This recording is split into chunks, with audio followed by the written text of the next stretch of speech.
Is now in the books and we are buckled up for the home stretch of the season. And while there is no way around this being an absolute failure of a first half for the Sixers team, me and Jacob Moreno are here to break down how things could be salvaged and how we would grade each of these notable members of the Sixers team. So, got a little bit of news with the organization that we're going to break down, the Lonnie Walker signing in particular here. But the theme of this today going to be to dive in and break down what Lonnie Walker can bring to this team, as well as what we would grade each individual player's first half of the season, and how can this be a salvageable second half of the season. Now, before we dive fully into things, do want to remind you guys to make sure you are smashing that subscribe button. At this point in time, 71.4% of you guys tuning into these videos have not been hitting that subscribe button just yet. It helps us out here on Sixers Digest to keep growing, keep pushing, and want as many people a part of the family as possible. So wherever you're listening, hit that subscribe button. And Jacob, to throw it to you right away, how we doing? We buckled up for this second half of the season? We play the Celtics in 2 hours, so trying my best. But no, I'm excited to see what they can do, see if they can finally turn it around. It's gonna be a little bit difficult. Obviously, we'll get into that. But if that a stat I just want to throw out there, just kind of get this started. To go above 500, they'll need to go 22-6 for the rest of the way. Can they do that? They need to stay healthy. Can they do that? We don't know, but I'm doing good. Just excited to get back in the swing of things. Yeah, 100% there. Shout out to you guys getting involved in the chat. Seth already chiming in saying all an F for this team. I hear you. Shout out to Daniel Berry Sports Highlights for getting involved as well. Always love to see you guys hanging. But let's get into a little bit of the topic discussion. Before we get to grading, I want to highlight the Lonnie Walker signing. Just when we think that this roster is complete, Daryl Morey has done his job. He pulls a trick out of his sleeve. And we did get this update from Shams Charania that in the final hours of his buyout clause overseas, that Lonnie Walker will be returning to America to play in the NBA once again. A guy who clearly seems very grateful for the opportunity. We also got an update from Nick Nurse right before we went live here, that they expect or are hopeful that he will be here for this next game against the Nets on Saturday. So some really good news there. Jacob, what was your initial reaction to seeing that signing go through? What was your level of surprise, and what can he bring to the Sixers team? I was honestly pretty surprised because Lonnie Walker, I think I read a report even earlier that day that he was just going to stay overseas for the rest of the season. Yep. Obviously, as we saw after the signing occurred, Lonnie Walker said himself that he got a call from the Sixers like 2 hours before his buyout clause from his contract with the Lithuanian team would end. So really surprising, but I like the move a lot. Obviously, Lonnie brings a lot of great athleticism, great finishing ability. I think everyone at this point has seen, he dunked on the entire Sixers team like 2 years ago, which was just ridiculous. Athleticism, energy, youth, and I got to credit Daryl Morey. Like, yes, he's done a lot of controversial things, like the signing of Paul George, which has been met with some not so good reception, but he's really done a nice job at the deadline of kind of threading the needle of like buying and selling, and just kind of getting guys who can contribute both now in the long term. Obviously, Quentin Grimes, Jared Butler, and now Lonnie Walker. So I'm definitely intrigued to see what he can bring. I think the guard rotation is complete 180 from what it was Yep. just a month ago. I'm really excited to see how their depth is going to look, but it is kind of unfortunate at the same time. You bring in a guy like Yabusele, you bring in all this depth for a team that may not even make the playoffs. Because if you think the years past, like, can you imagine that 2023 team with Yabusele and all this guard depth? That could have been a finals team, but here we are. Hopefully, they can use that depth to actually make a push into the play-in/slash postseason. Yeah, 100% there. And you hit on a lot of good stuff. For starters, like, I certainly understand the frustration, the complaints about the top end of this roster. I do think Daryl Morey deserves his flowers for the way that he has managed that bottom half and finding some creative ways. Guys like Guerschon Yabusele and Lonnie Walker, who are just chilling overseas waiting for the opportunity, and Daryl Morey jumping on the chance to provide it here in Philadelphia. So I do think that is a pretty impressive sort of sidestep at this trade deadline, that no, they did not commit to this all-in push. That was sort of my expectation leading up to the year, that I thought it would be the first half of the season, sort of evaluating what is the missing piece, what does this team still need, and then you go all in at the deadline. Not necessarily in a place where that would have been the wise move, and Daryl Morey obviously kind of adjusted to that, getting some young talent, a guy like Jared Butler, who I am a believer in, a guy like Quentin Grimes, who seems to have a pretty significant long-term future with this Sixers team. And even in the short term, we got this quote from Nick Nurse asking about his role. Shout out to Sam DiGiovanni of Clutch Points, who says, ask Nick Nurse if he envisions Quentin Grimes starting. He said, yeah, probably. I think that's the fit. I think the group needs a dynamic shooting guard with some pop, right? Just the shooting in general is what we've always envisioned. I thought that spot needed the share. So some pretty glowing praise pretty early on in Quentin Grimes. The early returns have been pretty impressive for Grimes on the season as a whole, and this, of course, including his time with the Mavericks as well, averaging 10.7 points per game, 4.0 rebounds, 2.3 assists, 6'5", 24 years old, shooting 39% from beyond the three-point arc, 47.6% from the corner. I've been pretty impressed with what I've seen from Grimes so far. What's your thoughts on the early return for what we've seen and sort of your vision for him and how he fits into this puzzle that is the Philadelphia 76ers? I've absolutely loved everything he's been bringing so far. He's really just been the 3-and-D wing of this team that has like desperately needed for so long at this point. I mean, obviously he's really making his mark from beyond the arc, whether that's pull up or spot up threes. He's really displayed some solid perimeter defense, even though it's kind of been gone under a little bit under the radar with how bad the team has been defensively overall the past few games. But I really like what I've seen from him on both ends, and something that's kind of surprised me. He's actually not as bad of a playmaker. I mean, I Yeah. didn't think he was a bad playmaker, but I didn't think he had it in his bag. Like I saw him, whip out a few skip passes in that Nets game, just really kind of take over as an all-around player, which is really intriguing for his development and the Sixers' long-term interest in him. And I think obviously he's definitely a guy you want to keep around, and I think he is all perfect starting shooting guard next to Tyrese Maxey. Kelly Oubre Jr., that's kind of been a point of debate whether he should start or come off the bench. I'm on the side that you let Quentin Grimes start just because of fit purposes. He just fits alongside that big three better. And with Kelly Oubre on the bench, you can give him a lot more, freedom to do the crazy stuff Kelly Oubre does, whether that's diving for loose balls, forcing turnovers, crashing the boards, or most importantly, trying to drive over three defenders, and he'll have the freedom to do that off the bench. I think it would just be the best fit for everybody. Yeah, 100% there. And it's interesting with Grimes specifically. It feels like the Sixers as a whole have sort of ignored the shooting guard position to an extent, that they've much more leaned on like a combo guard approach. And I understand some of that is by necessity when Tyrese Maxey is your foundational guard there. That is a guy that I don't think is a true fit in either one of these shooting guard or point guard categories. So you do got to kind of make that adjustment. But that's who Quentin Grimes is, man. He's exactly a shooting guard. He is that exact archetype. He's not Klay Thompson, but I would say cut from that sort of style of player there. And he's been better defensively than I honestly expected to this point. I was pretty negative on the trade when it first happened, as I am a Caleb Martin guy. Do think that he's going to, on a fair value contract, and going to provide some pretty high moments at the biggest, with the lights at the brightest in the playoffs, as he has done, and kind of enjoyed having him in Philadelphia for his brief stretch, even though he was bothered by injury and the shoulder issue and all those things as well. But there is a little more long-term promise with Grimes, and I think that's a part of the sidestep from Daryl Morey, is to keep this youth, add pieces that could grow into more, and that's the hope with Grimes. It's kind of surprising that this is his fourth NBA team in such a short amount of time. And it's interesting, at each of those stops, you'll hear pretty widely different perception. The Knicks, sort of where he got his longest running room, that he started at, he was basically a starting shooting guard for them for a season. There's some Knicks fans, and shout out to Danny Small jumping into the comments here, some Knicks fans that will gas him up, talking about how great he is, and it's unbelievable he hasn't got a chance. There's others that don't believe in the guy. So I'm very curious to see the second half. And for Quentin Grimes specifically, you have every opportunity in the world that he will be a restricted free agent, but the Sixers would not have made this trade if they did not believe in some sort of long-term future, and he's an opportunity to prove them right. He will see expanded opportunity moving forward. So I think Grimes is a little bit too early in his tenure with Philadelphia to slap a proper grade on it. Jacob, I did see you tweeted out your initial grades here. I'm not going to be, holding you to the fire if you want to change any of these or whatever, but I say we start right at the top, and that is with the main fella, Joel Embiid here. So for Joel Embiid specifically, I think you were a little more generous than I would have been in the grading, but I want to set you up here. And by the way, to give you the full update here, that you did tweet out a little bit of an update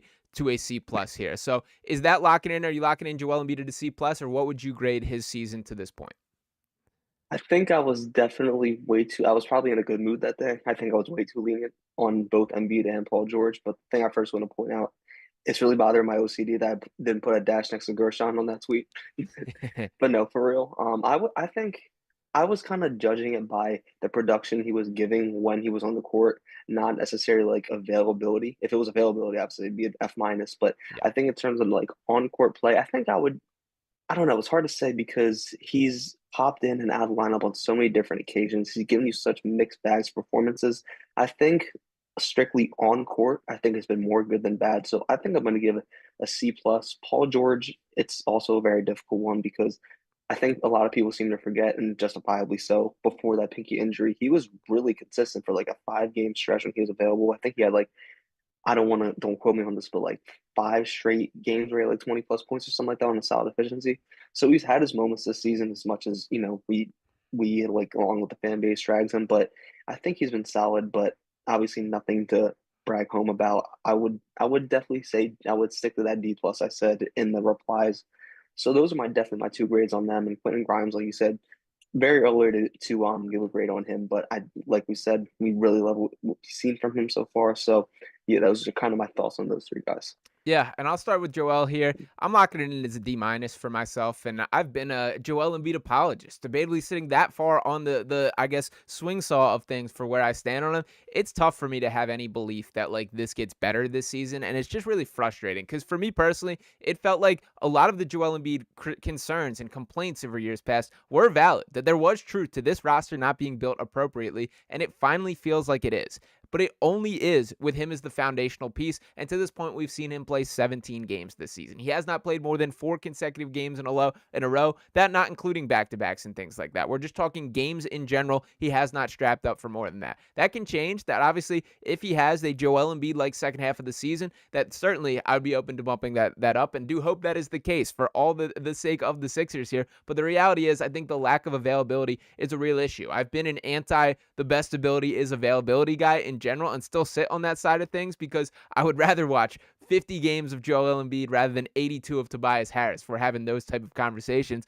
But the reality is it's really tough to build this team, to generate some chemistry, to figure out how guys are going to play together when things are so drastically different when that guy is on the floor and when he's not. And we just haven't seen that to this point. So we'll keep it rolling from Joel Embiid. You went into Paul George pretty heavily there, and to kind of set the stage fully for Paul George so far this season, 16.1 points per game, 5.3 rebounds, 4.4 assists, shooting 42.6 from the field, 36.3% from beyond the arc, just 26.8% from the corner, which is a pretty shocking number to me. That's been an area where he's been pretty effective throughout the duration of his career, and specifically last season, shot over 50% from the corner from three. I thought he was going to be the beneficiary of benefiting from catch and shoot looks off Joel Embiid doubles. That has not been the case. I think that's more of an indictment on Paul George, but where I think the fair indictment is on Paul George is moments like the last game before the All-Star break, man, when you don't have Joel Embiid and you don't have Tyrese Maxey. And what does Paul George do but put up 2 points there? Now, I get the injury ride has not been easy. He's battled 2 bone bruises in his knee. He's had a groin issue.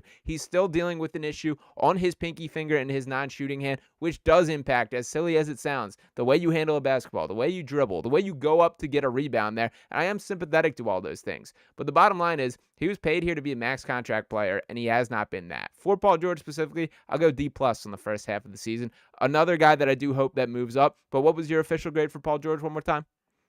D plus as well. D+ as well. So we're in lockstep on the Paul George conversation, though. We'll keep it moving here. The next guy to bring into the mix is, of course, Tyrese Maxey here. A little bit more complicated issue, I would say, for what exactly Maxey brings to the table here. He certainly had a low point to start this year, then went on an absolute tear. Obviously, we're at the All-Star break now. So when viewing it in the full experience of the season, how do you think Maxey stacks up this season? I think that was probably the most interesting player to grade by far because, like you said, the beginning of the season didn't look mediocre, but he just didn't look like himself, both on and off the floor. Obviously, we saw him just looking kind of miserable throughout games. Complaining about calls and all that. But even on the court, his play was very underwhelming. He was settling for a lot of contested shots, playing hero ball a lot of the time. But then suddenly, you fast forward to the end of January, early February, he just completely flips a switch. He was playing the best basketball of his career. So it was a difficult one to grade. I think I'll give him an A minus. I'll probably stand by that. But I'm just kind of looking at it from the lens of how he contributed to winning and that stretch where they won five straight, right? A few weeks ago. But Mm-hmm. yeah, five straight. Anyways, I was thinking of how he raised that team's floor, how he really just thrived as a playmaker, as a scorer, and how that single-handedly almost brought the Sixers back into playing contention. Obviously, they dug themselves another hole we're seeing to start to dig themselves out of tonight. But overall, I would definitely say A minus just because of how everything has been so unstable because how many different things are being asked of him. When I'm beating George on the floor, he has to be option number two. When he's by himself, he needs to take 30 shots. It's just been very difficult. I think we talked about this before, even at his low points, just because everyone's role, I mean, at that point has been just so inconsistent. So I'm kind of giving him a little bit more grace with that poor start to the season, so that's why I leaned A minus. Yeah, I don't hate that. I'm gonna lock it in as a B plus. That I'm a little bit more critical on what we saw at the first half of the season and beyond just the on court play, which the shooting percentages have certainly taken a step back. That is moving back in the right direction, and I'm comfortable that'll settle in and basically what we expect from Tyrese Maxey. But sort of his demeanor changed this season in a way that was concerning to me. For Tyrese Maxey, he's a guy that when you think of him, he's this ball of joy. That he's excited, he's smiling. That's his personality, and that wasn't the version of him that we got for a large part of the season. Now, on one hand, obviously, you don't want guys to enjoy losing or be satisfied when the results are what the Sixers are getting. But on the other hand, it almost got to a point where it was like almost tough to watch him. That there was constantly complaining about calls. It was not playing defense to the level that he's proven that he's capable of at this point, and that stuff kind of frustrated me. Now, with all that being said, we also saw this tear that he looked like absolutely every bit of the All-Star guard that we know him to be, and I'm pretty confident that that's the version of him we will see in the second half of the season. So, for most of the critiques of Maxey, I still think they apply in sort of the filter down of the Joel Embiid uncertainty, and Paul George are part of that equation as well. So it has not been as clean of a season as I expected, but Maxey's been nothing but exceed every bit of expectations that have been set to this point. This is really the first year where there hasn't been as linear of progress. I can live with that. That's going to happen over the course of a guy's career, and ultimately it is what it is there. So to keep on rolling down the depth chart, you brought up Kelly Oubre. I think that's sort of a hot button topic within the Sixers franchise. So to set the stage on what he's brought to the table, 14.5 points per game, 6.5 rebounds, 1.8 assists. The biggest sign against Oubre is that 28.8% three-point percentage there. If he was a better shooter, we're talking about Kelly Oubre as a different caliber of player and certainly a different caliber of pay grade there. But to his credit, he has been a guy that has brought his lunch pail every single game, competes on both ends of the floor. I think he's still had some really nice moments, primarily operating out of the dunker spot there, that he has taken the challenge in the way that I don't think is fair to assess for guys like Paul George on an every night basis. So for Kelly Oubre, I would locking him in as an A minus for me for this half of the season. How do you feel about that, Jacob? I think I went B plus, and it's so funny. Like every time we do this, we have like a whole segment about Kelly Oubre, and I Yeah. and I love it just because with Kelly Oubre, the discourse is so funny because, like you said, the fan base is so divided on him. Some fans on Twitter absolutely despise him, and others like fanboy him, and there's really no in between, and it just makes it so funny. But the thing with Kelly Oubre is he is very inconsistent, right? Like when they're shorthanded, he'll be a guy who randomly gives you your 25 to 30 points, like we saw in that game against Brooklyn. But then when he's playing with Joel, when he's playing with Paul George, when he's playing with Maxey, like he's a little bit more inconsistent. And what I mean by that is he doesn't really know what he's supposed to do. And granted, with how little that time the big three is shared, I don't really blame him. But it just seems like he scales down a little too hard. And when he's not being used as like one of the main scoring options when the team's shorthanded, he just kind of fades off. And like you said, 28% shooting from three that just can't fly, especially playing along three stars who really gravitate the defense inwards. But another thing about Kelly Oubre that just kind of rubs me the wrong way is he gets painted as this like elite defender. And while he definitely does have his moments, he's great at picking pockets, he's great at reading passing lanes. He's very inconsistent as a point of attack defender because some games he'll get beat off a screen, like barely try to recover. And I've seen it way too many times. And that's one of the main reasons I didn't put him in an A and kind of dock him to a B plus because overall he's been a great energy guy. He's stepped up on many occasions, but like I said, inconsistent play on both ends. Yeah, that's fair. A fair critique of Kelly, and honestly, has been the story of his career. That's kind of the reason that he has not found a long-term home. Hopefully, until Philadelphia, if it continues here. But there's a world where that does not work out either. It's interesting you brought up sort of the defensive side.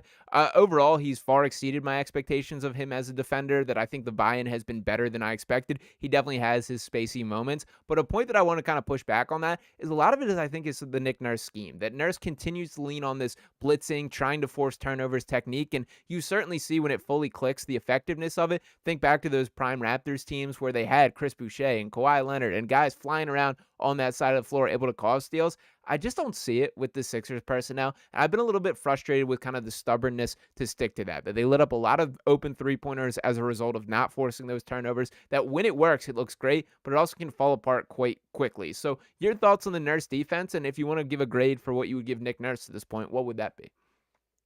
I'll start with the grade for Nick Nurse. I think I'm a little bit more lenient on him than most in the community are in terms of fans on Twitter and Instagram. I think he has been dealt like the rest of the team a very awful hand.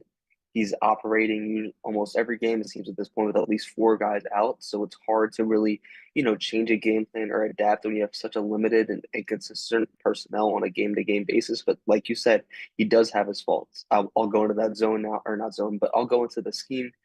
It works in theory, like you said. We have the right personnel, like the 2018-19 Raptors. You had Kawhi Leonard, you've had Kyle Lowry, just so many great point of attack guys who can rotate and force turnovers. But this team just does not have that Yeah. on a nightly basis. And there's so many games where they blitz and it takes, like, I'm thinking, remember the Pelicans game with Maxey and Zion, how they just completely dominated them on the short roll. And Nick Nurse just refused to make any types of adjustments, and it takes them out of games. So yeah, the stubbornness, how much he's played Kyle Lowry, how much he relied on Eric Gordon during his shooting slump. So I would definitely say maybe C minus D plus territory. I'm not really um, insistent on one of them, but it's definitely something in that range. And like you said, the defense, especially the defense, needs more different looks. Like I don't think I've seen them successfully run a zone at all during the season, And they try all and the I think time. they get burned every single time. And I think the way he uses Embiid's a little bit weird because you kind of have him as this drop defender, and he just gets exploited in that a lot. So I don't really know. Just the lack of adjustments defensively, like you said, it's kind of an issue. And offensively, I think the biggest thing with him offensively is his inability to correctly use Paul George, which we'll probably get into later because that's a whole other thing. But Yeah, it's interesting for Nurse specifically. I'll lock it in as a C because I do think he's been dealt just about as bad of a hand as possible from a head coach with all the in and out, all the injury, and all the other factors that have played into that season. With that being said, when you are this caliber of coach that we throw Nick Nurse in these conversations that has an NBA championship ring on his hand right now, you got to find ways to just win games.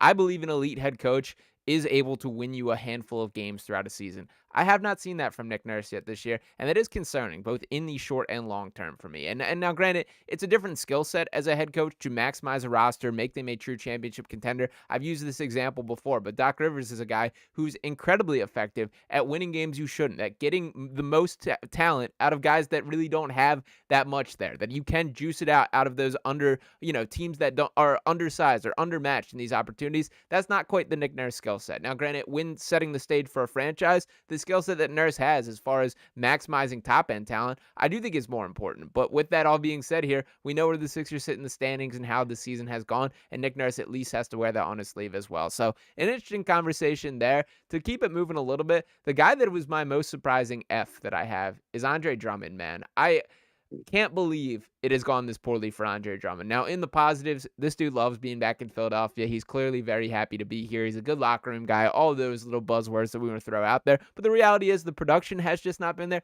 and the availability has not been there. That for all the critiques about Joel Embiid, a lot of this would be solved if Andre Drummond could have been a competent center on at least some of the matchups in which Embiid has not been available for. And when Drummond has been available, I don't think he's been good enough. So what's your thoughts on Andre Drummond? Is that a fail for you as well? he's just, I don't want to, you know what? You know what? I'm rocking with it. I'll bump it down to an F. I There don't we even go. care anymore. But Drummond has just not done anything productive on the floor, it seems. We've talked about how poor his finishing ability is, which has kind of been an issue throughout his entire career. But as he's gotten older, it's really gotten magnified. Like there's so many times where he has a mismatch in the post Yeah. and just can't hit a layup, and it's so Why? bizarre. And there's also other like instances where he gets an offensive rebound, has a good advantage, and he just can't again hit a layup. And that's my biggest frustration with him is there's so many things that he does that are just completely avoidable, just like simply laying the ball off the bank and just shooting in. But another thing is defensively, he is just not great at all. And he's never really been an elite defender throughout his career by any means, but he's just getting picked apart in drop coverage. He's really not really been used as a role man in pick and roll situations. He's kind of been used as a pick guy. Haven't really seen him roll to the basket too much. So like overall, he's really not doing anything that productive aside of randomly getting three steals in the game somehow. But yeah, I'd definitely say an F. And I tweeted this a few weeks ago, I think. Adem Bona has been another guy who's been not amazing, but definitely a lot better than I thought he'd be in his rookie season. And I tweeted that Adem Bona has been playing, so well that I forgot Andre Drummond was even hurt. Yeah. Yeah, for real there. And we'll move to Bona in a second. To stick on Drummond for one more thing here, it's also just bizarre to me. Like, he's got very good hands defensively as far as getting in passing lanes and like knocking steals there. It blows my mind that with that skill set, he basically can't handle any sort of pass on the pick and roll. That it feels like he turns it over on like every opportunity there. And it is just a bizarre skill set for a guy who there's no doubt on some of the talents. He will go down as one of the better rebounders ever in the NBA based on the numbers and the metrics that he has put out. But the reality is he just not has delivered for the Sixers team. Now, you mentioned Adem Bona, obviously the second round draft pick for this year. Clearly a belief from the Sixers organization is rather than with traditional second round picks that have to earn their opportunity and, oftentimes come up through the G League or do not get contract offers immediately. He was signed to a standard NBA deal right from the draft there. So a telling belief there. And I do think that he has delivered to an extent. He's still very raw. There's no doubt about it. He still has some of those foul issues or a little bit happy feet or overexcited when he's on the floor. But I think Bona's been pretty excellent. And what I think particularly stands out is he's exactly what you want in a backup center. That he's the bare bones guy. He's going to set screens. He's going to roll to the basket. He's going to block shots and he's going to catch lobs. That is who Adem Bona is. And he doesn't seemingly have that urge to play outside that box like a guy like Paul Reed would often do. That Bona knows what he's good at and likes to stick to those things. What would you grade his season to this point? I'd say C plus. I think I put that originally, and I'm probably gonna stick by C. But yeah, I'm gonna bump that up to a C plus because you hit it right on the head. He is a guy who's very raw skill set, but the traditional, shot blocking, rim running center that you need everything you need from a backup center. And yes, the foul trouble is still very much an issue as you would expect with someone in his rookie year with such a skill set. But the highs have also been very high. He's shown so much potential as a rim protector, whether that's defending in space, even defending the rim, helping at the rim. Like he's done all of that. And something that's kind of like been interesting from his skill set is the way he fakes DHOs and Yeah. just attacks like off the dribble. And that's not something I thought he had in his bag coming into the season.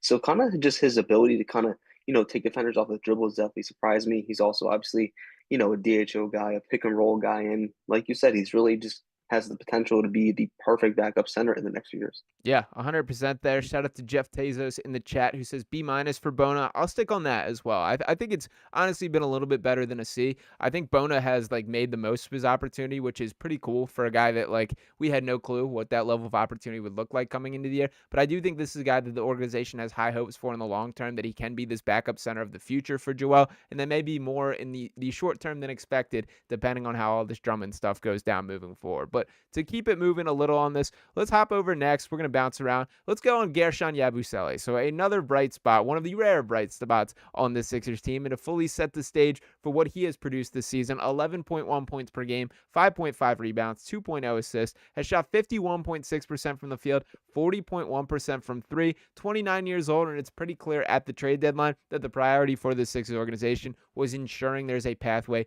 to retaining Guerschon Yabusele. I think that's a great sign there. I think A+ is the clear-cut grade for what we've seen from him this season, but go ahead and dive into that, Jacob. No, definitely A plus, and he's been so good to the point where I'm surprised he wasn't averaging more than 11.1 points per game. Like he's been exactly what the Sixers needed, and it's just like I said, it's such a tragedy that they got a player of his caliber in a season that could very well be lost. He's just been the complete package offensively and defensively in terms of spacing the floor, connective passing, finishing, post up touches. Defensively, he's shown good instincts and he's even rose to the occasion. Like I keep thinking about that game against the Denver Nuggets where he was going toe to toe with Jokic. I think Yeah. he finished with like 28 that game, and he's just proven to be easily the most consistent player of this season. And I'm glad the Sixers kind of used their deadline, like you said, to kind of just create an avenue where they can just re-sign him with the non-taxpayer MLE. But with how weird cap stuff is, I'm not even 100%. I'm not going to say that with my chest, but I think that's definitely the plan. It was just getting under the first tax apron, making moves within the margins, and just clearing up caps to offer Guerschon Yabusele whatever he desires this summer. Yeah, and I believe both Guerschon Yabusele and Paul Reed have had their career highs going against Nikola Jokic. So do with that information what you will, but just a little interesting to note there. Now, to keep it going on the Sixers team, as we are not in a position to start doing some MVP debates or Jokic versus Embiid at this point in the game based on what we're seeing, An interesting guy that I don't really know how I would classify it, but Ricky Council IV. You initially tweeted out a C for him. It's been a bizarre year for him that there have been stretches where he's seen plenty of minutes, plenty of opportunity. He is a guy that kind of the calling card of Ricky Council is just things happen when he's on the floor. He's everywhere, he's buzzing around. But with that being said, he also hasn't really found this clear pathway to who he is as a basketball player yet, which I think is a pretty significant concern moving forward. So, how would you grade Ricky's performance this year? And what do you think his level of opportunity looks like for the second half of the season? I think maybe I'm a little bit too harsh for giving a C, but I think I'm gonna stick by that simply because while Ricky's had his moments this year, he just hasn't really shown any types of signs of consistent improvement. Like here and there, he'll make a solid dump off pass when he's collapsed in the lane.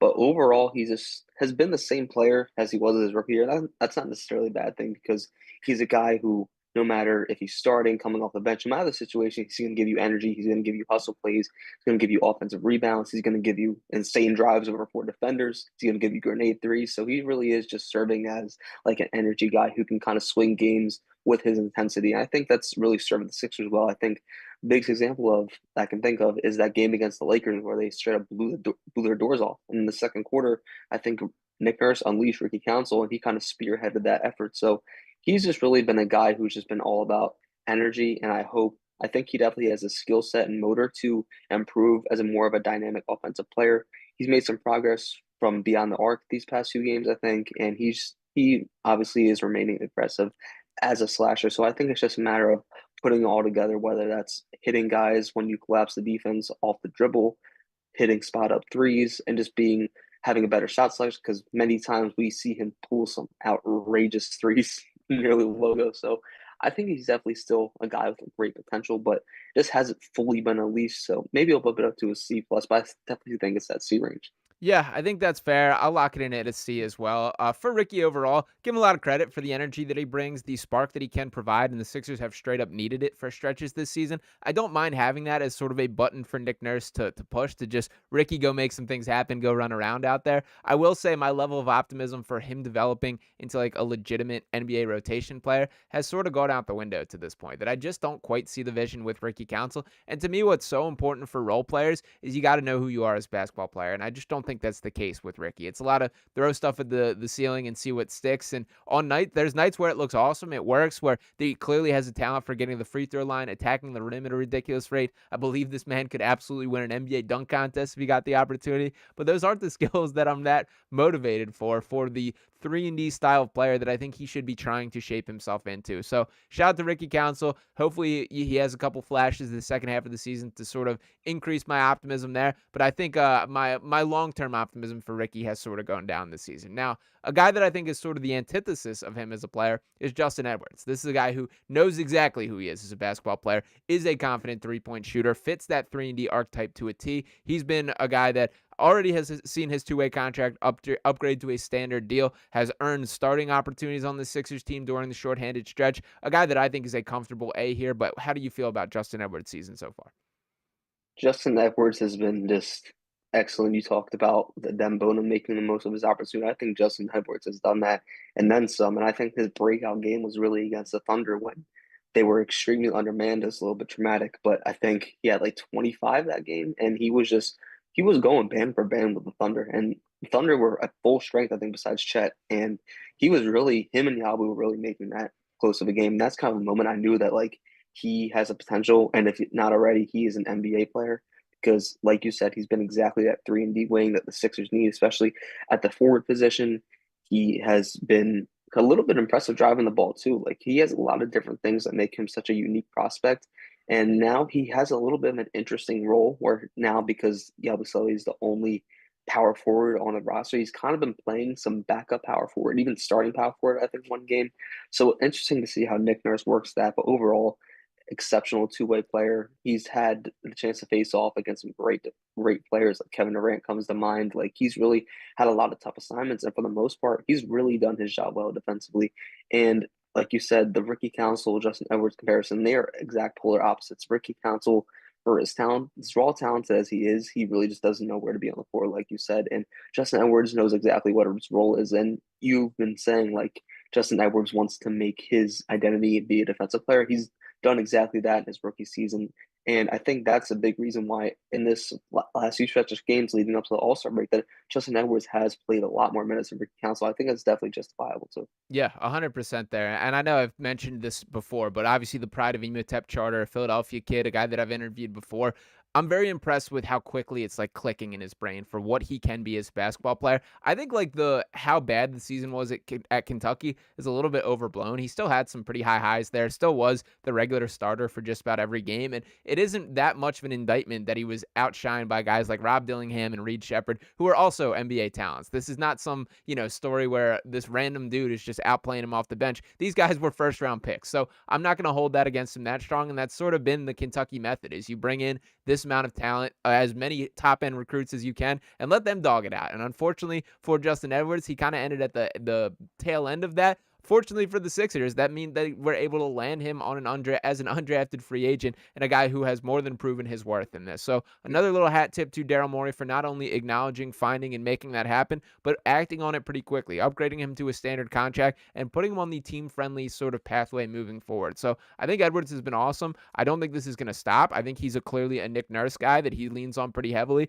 And it would not shock me if, when kind of breaking down like the minutes moving forward, that Edwards is probably in the top 8 of the second half of the season. Would you agree with that? Probably, and I do want to say before we transition, you can also make the argument that Justin Edwards has been playing better than both Rob Dillingham and Reed Shepherd this Definitely. season. Definitely. I think I would make that case, to be Yeah, I honest. think I think too, honestly. Yeah. Rob Dillingham has been showing some flashes, but he's a guy who hasn't really gotten consistent minutes. So I think, yeah, I think Justin Edwards has definitely been the most consistent of the three. Yeah, and it is a crime, Reed Shepherd just not getting enough burn down there in Houston. They got too much young talent, man. They got to find a way to Yeah. consolidate, get a star, and really build out that roster. So it will be interesting to see for the remainder of the season for them. But obviously, having too much talent is a pretty good problem to have. So to keep it rolling on this Sixers team, I'll keep it brief here. I think this is another pretty certified A. Jared McCain. Happy birthday to the 21-year-old as of today, a guy who we have not seen for several weeks, months to this point. He obviously was at All-Star Weekend making his rounds, would have been in the Rising Stars game if he was active. I think we've forgotten how awesome that little honeymoon period was with Jared McCain and what he can mean to this team for next season. But based on the brief stretch that we did see from McCain, what are your thoughts on his season? I miss him so much. For real. I definitely have not forgotten about that stretch. I know a lot of people may have, and like amidst all the chaos, but that stretch from like late October to throughout all November, he was just looking like a godsend. When the Sixers could have been 15, 16 games below 500, he elevated his play to a level that I don't think I've ever seen a Sixers rookie since Ben Simmons do. Not even Tyrese Maxey, for as good as he was in his rookie season in his limited time. Jared McCain was just phenomenal. His ability to both raise this team's ceiling or floor and ceiling if he would have obviously been healthy now, but just his 3-point shooting, his ability to collapse the paint, create advantage, his drive, and obviously shooting was his marquee skill heading into this season. But he really did impress me as like an offensive engine, as a guy who could serve as a playmaker and as a finisher. And I'm just so excited for his development next season. I'm glad the team decided to take the cautious route and just let him completely repair it. So hopefully, God forbid, it's not an issue moving forward. So I think the A is extremely justifiable. And also, happy birthday, Jared. We miss you. Yeah, 100% there. And by the way, even if he had regressed some from that strong start, he would be the clear-cut rookie of the year this season, like no Oh, doubt yeah, about it. sure. Yeah. So disappointing on his end. I know he'd been pretty open about that being one of his goals, and unfortunately robbed of the opportunity, which was certainly there for him to take. So shout out to Jared McCain. Glad he's resting up, healing up, getting healthy, and he's going to be a huge part of the Sixers team for the foreseeable future. That I very much think the Maxey McCain backcourt is the future, and maybe sooner than we might expect there. And to your point about playmaking, I honestly think he has a little bit better of playmaking instincts than even a guy like Tyrese Maxey. So very curious. I agree. Yeah, it's very curious to see how that picture shapes out moving forward, but could not be more impressed with the brief stretch that we got on him. Now, on the exact opposite end of the point guard trajectory, Kyle Lowry here is a guy who obviously was handed a one more year. Coach Lowry, that he wears the name tag on the bench in the games in which he has not been there. I think the honest take here is just at this point in his career, there's not much left in the tank for Kyle Lowry. The light is certainly at the end of the tunnel for him, and I just don't think he's a legitimate NBA playable guard at this stage in his career. I don't hate the initial thought process for keeping around, particularly with the win now intentions and obviously the relationship between him and Nick Nurse there. But based on how the season has played out, the Sixers just straight up had a need for more production at that position than he was able to provide. So I'm throwing it at a D- for Kyle Lowry. Where would you place him, Jacob? definitely B minus. I don't know what I had before, but I would agree with you. And before I even get into Lowry, I just want to say it was absolutely outrageous for him to have a no trade clause on the minimum contract. If that was the make or break in free agency, I would have let him go to Phoenix. I'm so serious because they could have maybe tried to dump him for a pick or something. He probably isn't worth anything, but still, having a no trade clause on the minimum contract is just truly insane work. But Kyle Lowry, I tried to kind of fool myself for All Star break, trying to hope that maybe him taking a good amount of time off from the hip injury would kind of rejuvenate his play, similar to how we saw Caleb Martin before he got traded. But it just hasn't been the case. He just isn't an NBA player anymore, and that's unfortunate to say. But his off-court presence has also been huge. Like you said, he's pretty much coached Kyle Lowry at this point. He's providing pretty invaluable experience, like for guys like Jared McCain and now even Jared Butler. Yeah. But yeah, just not an NBA player anymore. He really can't hold his own defensively. Can't do much offensively either. He wasn't being used in pick and roll situations much. I don't know if that's Nick Nurse just not using the offense correctly, or I don't know if he just can't physically do it anymore like he used to.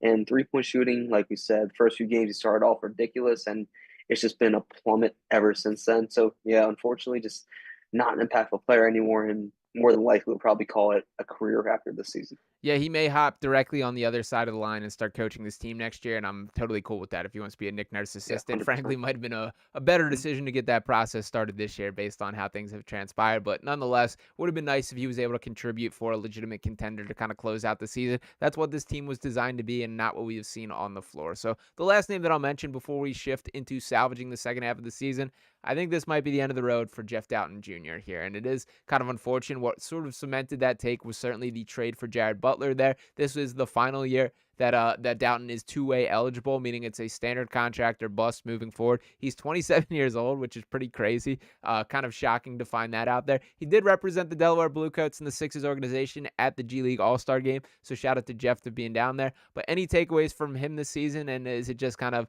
this is the end of the story of Doughton's time in Philadelphia? Are you in agreement with me? I hate to say it, but I completely agree.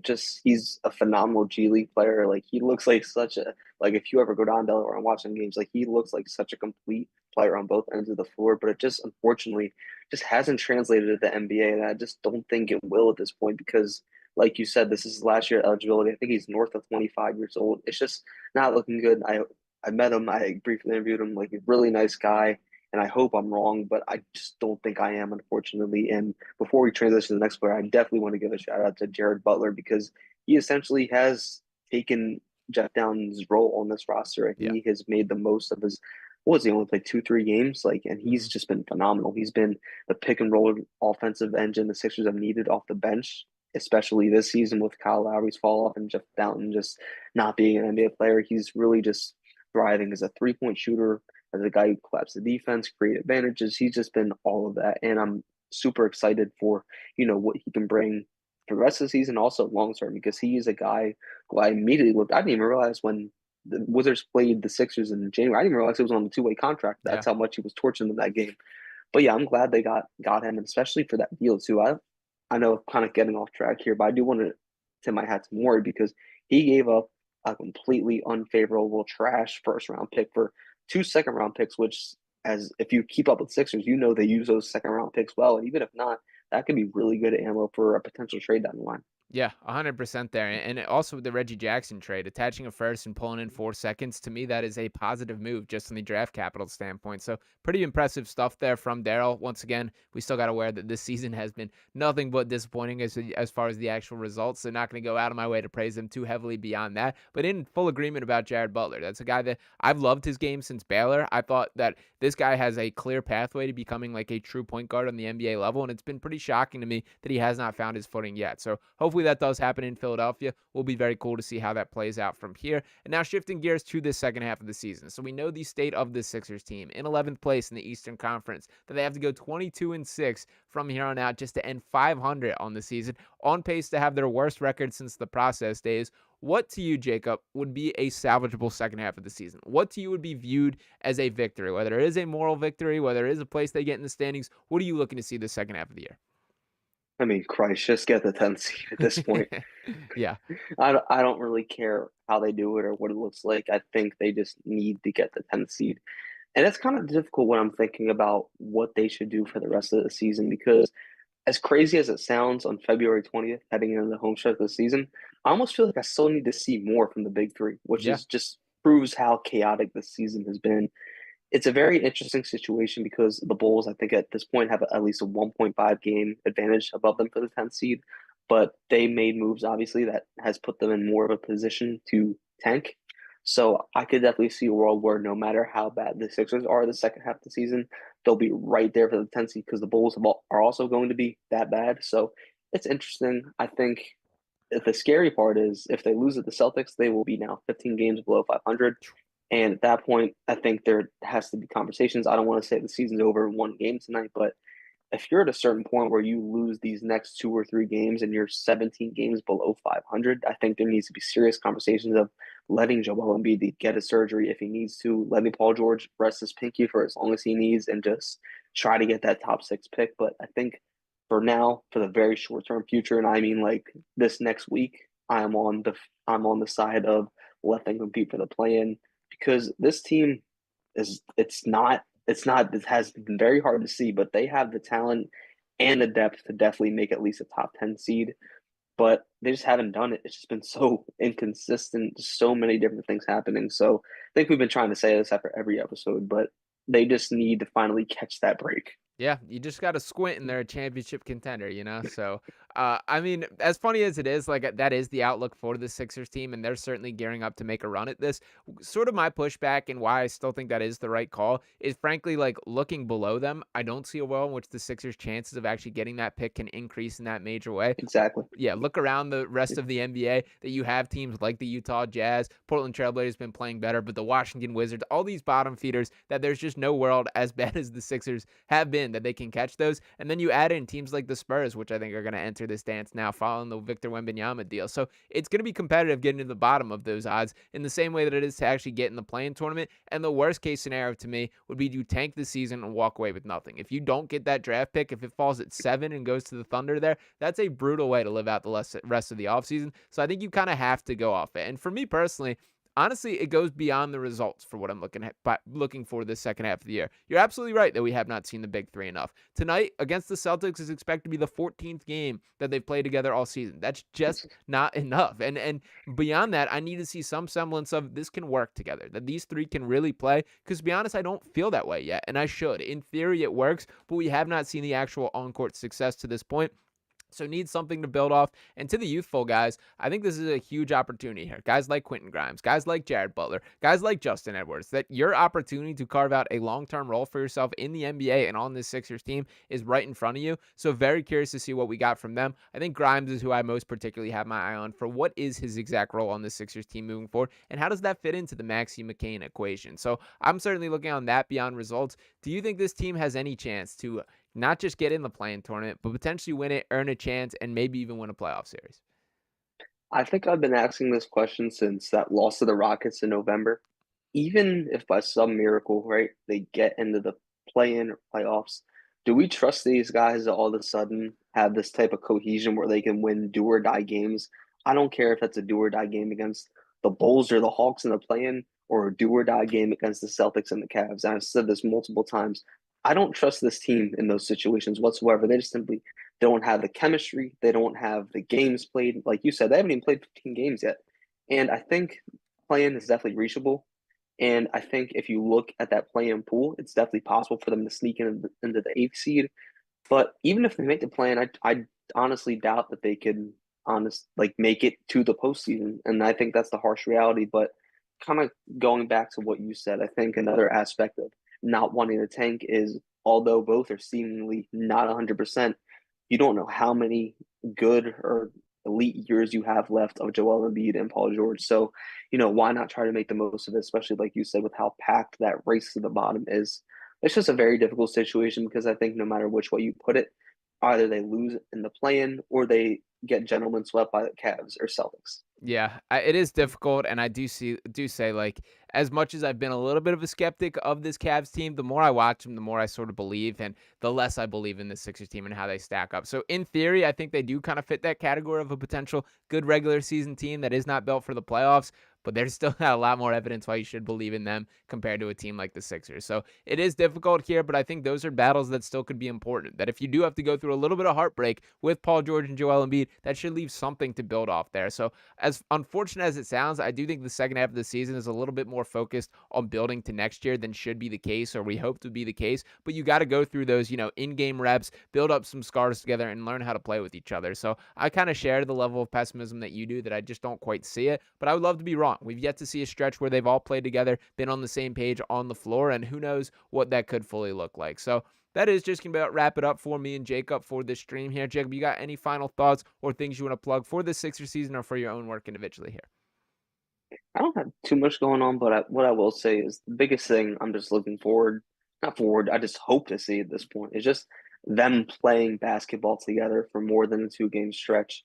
No matter what happens in the play-in or if they even get there, I just want to see growth. And like you said, that this whole thing can actually work because the only time this season where I genuinely believe that is that blowout win over the Nets. And when you look at the Nets' roster, there's really nothing to brag about. So I just need to see some type of consistency. I need to see flashes. I need to see Jared Butler continue to get more minutes. I need to see Quentin Grimes continue to thrive in that starting role. And like you said, we need to see the young guys finally get reps and have something to carry over in the next season because this season, I don't want to call it a wash because anything can happen, but I think at max, again, we're looking at a first round exit.